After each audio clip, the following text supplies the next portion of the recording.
இது ரெகுலராக வாங்குறோம். நாங்கள் ரொம்ப பிடிச்சிருக்கனால நாங்கள் ரெகுலராக வாங்குறோம். பசங்களுக்கு ரொம்ப விரும்பி சாப்பிட்றோம். ஹைஜீனிக்காக இருக்கும், குழந்தைங்களும் வாங்கி சாப்பிடுவாங்க. மைதா மாவில் போட்டால் ரொம்ப ஈஸியாக வரும். ப்ரோட்டீன் நிறைய இருக்கும். சுகர் பேஷண்ட்டுக்கு ரொம்ப நல்லது. அதனால் எங்ககிட்ட போலி வந்து தாராளமாக வாங்கிப்போம். ஃபுல்லாக கோதுமை மாவு.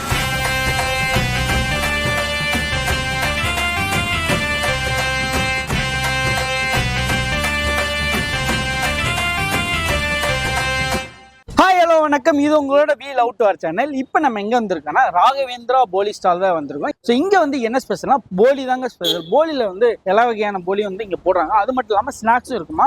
ஸோ போலியை வந்து எப்படி பண்ணுறாங்களா, ஃபுல் அண்ட் ஃபுல்லாக மைதாவில் பண்ணாமல் ஃபுல் அண்ட் ஃபுல்லாக கோதுமை மாவில் வந்து பண்ணுறாங்களாம். ஸோ டேஸ்ட் அதுக்கேற்ற மாதிரி சூப்பராக இருக்குன்னு சொன்னாங்க. அதுதான் ரிவ்யூ பண்ண வந்திருக்கோம். ஸோ இந்த வீடியோவில் வந்து ஃபுல்லாக நீங்கள் என்ன பார்க்க போறீங்க, அந்த போலி வந்து எப்படி செய்கிறாங்கன்னா இந்த வீடியோவில் வந்து ஃபுல்லாக பார்க்க போறீங்க. ஸோ ஃபஸ்ட் டைம் நம்ம சேனல் இப்போ தான் பார்க்குறீங்க. லைக் பண்ணிங்க, ஷேர் பண்ணிங்க, சப்ஸ்கிரைப் பண்ணிங்க. வாங்க வீடியோக்குள்ள போகலாம். வணக்கம்மா. கடை பேர் என்னன்னா? கடை பேர் வந்து ஸ்ரீ ராகவேந்திரா போலி ஸ்டால். இது எவ்வளோ வருஷமா ரன் பண்ணி? இது கிட்டத்தட்ட இந்த இடத்துல கடை போட்டு ஒரு 2.5 வருஷம் ஆகும். ஓகே. ஸோ நம்மகிட்ட எத்தனை பிரான்ச் இருக்கு? பிரான்ச்சஸ் வந்து மொத்தம் 4 பிரான்ச்சஸ் இருக்கு. நம்மகிட்ட என்னென்ன ஸ்பெஷல்? ஸ்பெஷல்னு சொன்னீங்கன்னா உங்களுக்கு வந்து இந்த போண்டா வந்து ஸ்பெஷல், உளுந்து போண்டா வந்து ஸ்பெஷல். ஓகே. சரிங்களா? ஒரு போண்டா 7 ரூபாய் சேல் பண்ணுறோம். மற்றபடி பார்த்தீங்கன்னா சமோசாவும் மசாலோடையும் செம்ம டேஸ்ட்டாக இருக்கும். செம்ம டேஸ்ட்டாக இருக்கும். ஓகே. உங்களுக்கு சேவல் வாங்க கஸ்டமர் யாராவது வந்தாங்கன்னா அவங்ககிட்ட இது பண்ணி பாருங்க. ஓகே. சரிங்களா? எங்கள் ஸ்பெஷல் அடுத்தது வந்து போலி. போலி என்னென்ன போலி? பருப்பு போலி போடுறோம், தேங்காய் போலி. தேங்காய் போலி போடுறோம். ஃபுல் அண்ட் ஃபுல்லாக மைதாவில் பண்ணாமல் ஃபுல் அண்ட் ஃபுல்லாக கோதுமை மாவில் வந்து போலி பண்ணுறீங்களா? ஆமாம். அது எப்படி? மைதா மாவில் போட்டால் ரொம்ப மெலிசாக வரும். சர்க்கரை போடணும். ஓகே. சர்க்கரைன்னு சீனி, வெள்ளை சர்க்கரை போடணும். சரிங்களா? வெள்ளை சர்க்கரை வந்து உடம்புக்கு வந்து கெடுதல். அதனால நாங்கள் வந்து வெல்லம் போடுவோம். வெல்லம் வந்து ப்ரோட்டீன் நிறைய இருக்கும். சுகர் பேஷண்ட்டுக்கு ரொம்ப நல்லது. அதனால எங்ககிட்ட போலி வந்து தாராளமாக வாங்கி சாப்பிடலாம். சுகர் பேஷண்ட் கோதுமை மாவில் ஃபுல்லாக பண்ணுறோம். ஃபுல்லாக கோதுமை மாவு. ஓகேண்ணா. அந்த போலியை வந்து எப்படி பண்ணுறீங்க எங்களுக்கு வந்து காட்டுறீங்களா? பார்க்கலாமா?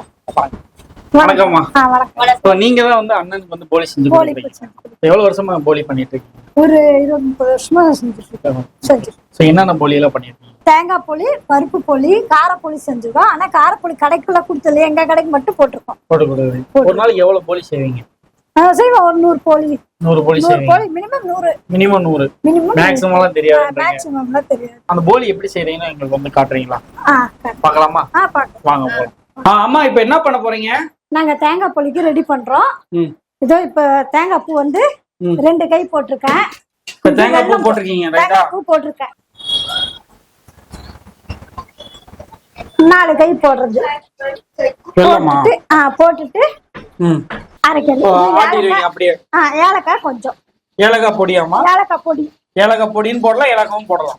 ஏலக்காயும் போடலாம், ஏலக்காய் பொடியும் போட்டுக்கலாம். ஓகே. அவ்வளோ. இது ஆட்டி முடி எவ்வளோ மணி நேரம் ஆகும்? இது ஒரு 10 மினிட்ஸ்ல 10 நிமிஷத்துல முடிஞ்சிடும். 10 மினிட்ஸ்ல முடிஞ்சிடும். ஓகே. இன்னும் கொஞ்சம் லைட்டா இது தண்ணி தெளிச்சுக்கணும். தண்ணி தெளிச்சுக்கணும். லைட்டா தண்ணி தெளிச்சா போதும். ஓகே. நம்ம போலிக்கு வந்து மைதா மாவு யூஸ் பண்ணீங்களா, கோதுமை மாவு யூஸ் பண்ணீங்களா? கோதுமை மாவு யூஸ் பண்ணுவோம். ஏன் அந்த கோதுமை மாவு யூஸ் பண்றீங்க? கோதுமை மாவு வந்து வயிற்றுக்கு எதுவும் ஆகாது எல்லாருக்கும்.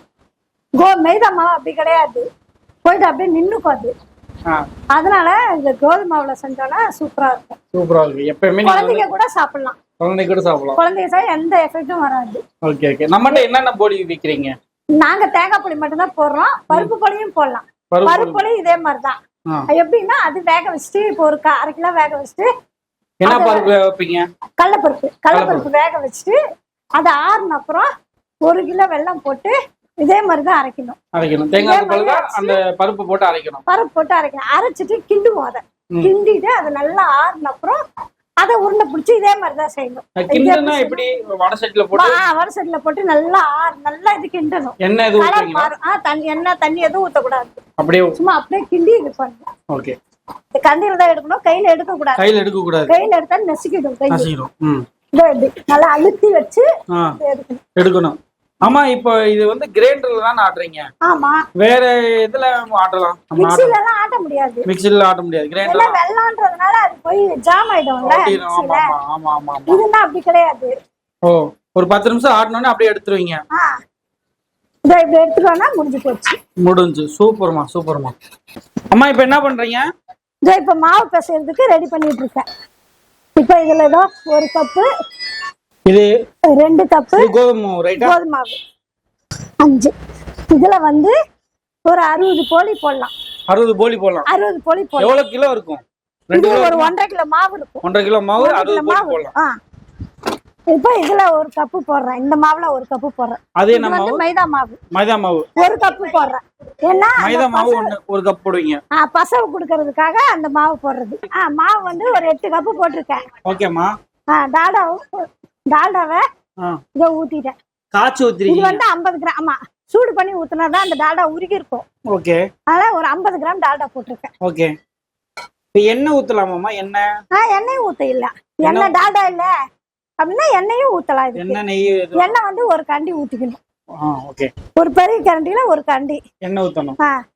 இந்த இது வந்து எசன்ஸ் பவுடர். Essence powder. இது வந்து இவ்வளவு பவுடர் போட்டா போதும். லைட்டா போட்டா 1/2 ஸ்பூன் போட்டா போதும். 60 போலிக்கு 1/2 ஸ்பூன் போட்டா போதும். இது சூடா இருக்கும். அதனால கொஞ்சம் அப்படியே பொறுமையா தண்ணி ஊத்திக்கிறேன். நான் எசன்ஸ் தண்ணி லைட்டா ஊத்திக்கிறேன். தண்ணி சோ கொஞ்சம் கொஞ்சமா தண்ணி ஆட் பண்ணி இது ஃபுல்லா நல்லா சப்பாத்தி மாவு மாதிரி பிசைஞ்சுக்கணும். சப்பாத்தி மாவு எப்படி பிசைறோமோ அந்த மாதிரி நல்லா சாஃப்டா பிசைஞ்சு வச்சுக்கணும். ஓகே. இது மாவு இது ஊறணுமாமா? ரொம்ப நேரம்லாம் ஊற தேவையில்ல. ஒரு 10 நிமிஷம் 1/4 மணி நேரம் ஊறினா போதும். நீங்க வந்து என்னென்ன ஸ்வீட்லாம் பண்ணுவீங்க? லட்டு போடுவோம். லட்டு, மைசூர் பாக்கெல்லாம் தெரியும். ஆனா அவ்வளவு கிண்டெல்லாம் எங்களுக்கு வராதுன்னா நாங்க அது போறது இல்ல. ஆனா லட்டு நிறைய போட்டுருக்கோம். சிப்ஸ் ஒண்ணு இருக்கு, 6ஆம் நம்பர் வத்தல். அது சூப்பரா இருக்கும். நம்ம சென்னையிலேயே அதெல்லாம். என்ன சொன்னீங்க? 6ஆம் நம்பர் வத்தல். 6ஆம் நம்பர் வத்தலையா? அப்படின்னா அது ஒரு வத்தல் சிப்ஸ் தான். அதுவும் அது அருமையா இருக்கும். அவ்வளவுதான் சார். செம்ம சாஃப்டா பிசைஞ்சிட்டீங்க. இப்போ இதுதான் சார். இவ்வளவுதான். சரிங்களா? இப்போ இதை நம்ம எடுத்துட்டு போயிடலாம் உள்ள. எண்ணெய் ஒரு 4 ஸ்பூன் போடுறோம். ஓகேங்களா? அப்படியே எண்ணெயில ஊற வச்சிருவீங்க. ஆமா. சூப்பர்மா. இப்போ அந்த மாவு பிசைஞ்சு வச்சிட்டீங்க. அடுத்து என்ன பண்ண போறீங்க? இதை அரைச்சோம் இல்லையா? ஆமாம்மா. இதை வந்து இப்போ நான் உருண்டை பிடிக்க போறேன். சரிங்களா? Okay okay.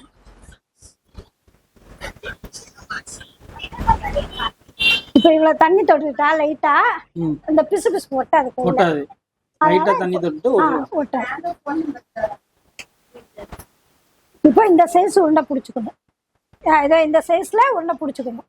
ஓகேம்மா. உருண்டை பிடிச்சிட்டாதான் ஸ்வீட் கரெக்டா வரும். ஸ்வீட் கரெக்டா இருக்கும். கரெக்டா இருக்கும். அதிகமா வச்சாலும் ஒரு மாதிரி தகட்டும். ஆமா, ஒன்னு சாப்பிட்டாலே உங்களுக்கு தகட்ட ஆரம்பிச்சிடும். தேங்காயே கொஞ்சம் தகட்டும் தான். இருந்தாலும் ஆனா இது வந்து இது சுகர் இருக்கிறவங்களும் சாப்பிடலாம். ஏன்னா வெள்ளம்ன்றதுனால சுகர் இருக்கிறவங்களும் தாராளமா சாப்பிடலாம். இதுல வந்து 50 போலிக்கான உருண்டையே செஞ்சுட்டேன். அம்மா, இந்த போலி வந்து எவ்வளவு நாள் வச்சு சாப்பிடலாம்? நீங்க பண்ற போலி இன்னைக்கு வாங்கினீங்கன்னா நாளைக்கே வச்சு சாப்பிடலாம். டப்பால போட்டு வச்சுக்கணும், காத்து போகாம. காலையில எடுத்து கல்லுல போட்டு கூட சாப்பிட்டுக்கலாம். நாளைக்கு வரைக்கும் தாங்கும். ஓகே. ஃப்ரிட்ஜ்ல வைக்க கூடாது. ஃப்ரிட்ஜ்ல வைக்க கூடாது. ஃப்ரிட்ஜ்ல வச்சா ஹார்ட் ஆயிடும். அதனால அதுல வைக்காம இது பண்ணலாம். காரப்போலி நாங்க போட்டுட்டு தான் இருந்தோம். அதுவும் நல்லா அருமையா இருக்கும். அது எப்படி போடுவீங்க? அது உருளைக்கிழங்கு வந்து வேக வச்சுட்டு நல்லா மசிச்சுக்கணும். வெங்காயம் எல்லாம் போடக்கூடாது. உருளைக்கிழங்கு நல்லா மசிச்சுட்டு அதுல மஞ்சள் உப்பு காரம் போட்டு பசஞ்சு வச்சுக்கிட்டு அது இந்த இது இப்ப எப்படி பூர்ணம் பண்றோமோ அதே மாதிரி வச்சு மடிச்சு தட்டணும்.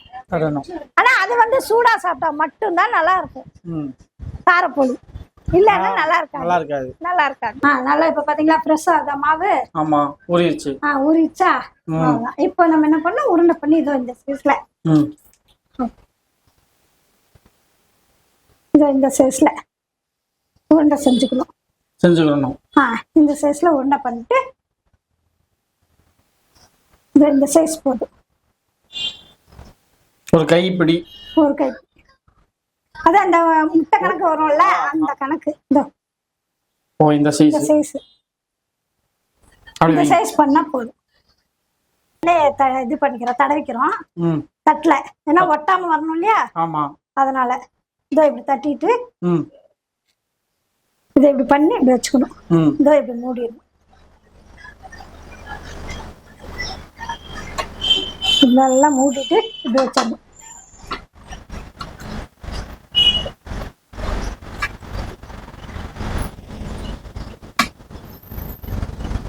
இதை இப்படியே பண்ணிட்டு ம் ஒரு ஒரு 5 நாள் வச்சுக்கலாம். இப்படி வச்சுட்டோம்னா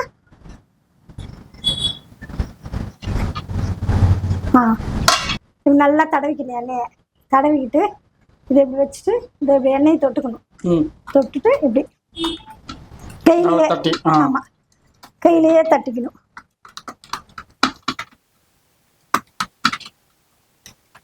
கையிலே தட்டி ரவுண்ட் ஆக்கிட்டீங்களே.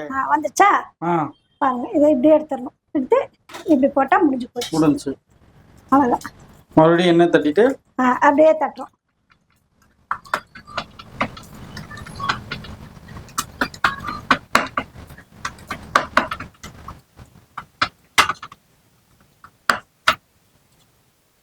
இந்த ரவுண்டா வந்துச்சா?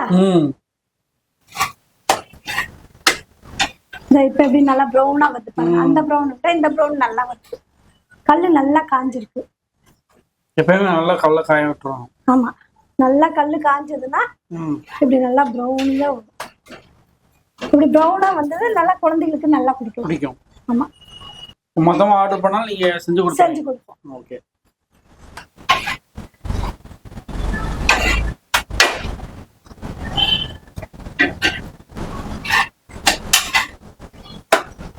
ஃபைனலாக வந்து அவங்க போலி செஞ்சு முடிச்சிட்டாங்க. இப்போ வந்து போலி வந்து நான் சாப்பிட்டு எப்படி இருக்குன்னு சொல்ல போகிறேன். ஸோ போலியை டேஸ்ட் பண்ணிடலாமா? நல்லா பிச்சுட்டிங்க பாருங்க. போலியோட டேஸ்ட் வந்து பிரிச்சுட்டாங்க, சூப்பராக இருக்குது. ஸோ அவங்க வந்து அந்த வெல்லமும் தேங்காயும் போட்டு அந்த கிரைண்டரில் போட்டு மிக்ஸ் பண்ணி அந்த மாவில் போட்டு தட்டி வச்சாங்க. வச்சு சூப் பண்ணி நல்லா எடுத்தாங்க. டேஸ்ட்டு வந்து அட்டகாசம், ஃபஸ்ட் கிளாஸ், சூப்பராக செம டேஸ்ட்டாக இருக்குது. ஸோ இந்த போலி வந்து நாளைக்கு வரையும் வச்சு சாப்பிட்லாமா? நாளைக்கு வரையும் வச்சு சாப்பிட்டா நல்லாயிருக்கும். ஃப்ரிட்ஜில் மட்டும் வைக்கக்கூடாது. ஃப்ரிட்ஜில் வைக்காம வெளியே வச்சு நாளைக்கு சூடு பண்ணி கூட சாப்பிட்டா கூட நல்லா இருக்குமா. அடுத்து அவங்களோட வந்து உளுந்து போண்டா வந்து டேஸ்ட் பண்ணலாம். இங்கே பாருங்க, உளுந்து பாருங்க. உளுந்து போண்டால மாவு எவ்வளோ இருக்குப்பா. உளுந்து போண்டா எல்லாரும் பண்ண நல்லா இருக்குது. ஓகே. ஸோ அடுத்து வந்து அவங்களோட சமோசாவில் பாருங்கள் எவ்வளோ உருளைக்கிழங்கு ஸ்டஃப் வச்சுருக்காங்க. அப்படியே எங்கள் அப்பா பயங்கரமாக இருக்குது. அப்படியே இப்படி எடுத்து தெரியாது, நல்லா இருக்குது. ஆக்சுவலி வந்து அந்த ஸ்டஃப் வந்து நல்லா இருக்குது. நல்லா லைட்டாக காரம் போட்டு உருளைக்கிழங்கு ஸ்டஃப் வச்சுருக்காங்க. சூப்பராக இருக்குது. ஸோ டிஃப்ரெண்ட்டாக இருக்குது. ஸோ ஃபைனலாக நான் டேஸ்ட் பண்ணி பார்த்துட்டேன். எல்லாமே சூப்பராக இருக்குது. கண்டிப்பாக வந்து நீங்களும் ட்ரை பண்ணி பாருங்கள். ட்ரை பண்ணி பார்த்துட்டு எப்படி சொல்லுவாங்க. நெக்ஸ்ட் வீடியோ உங்களோட சந்திக்கிறேன். Tata, bye bye.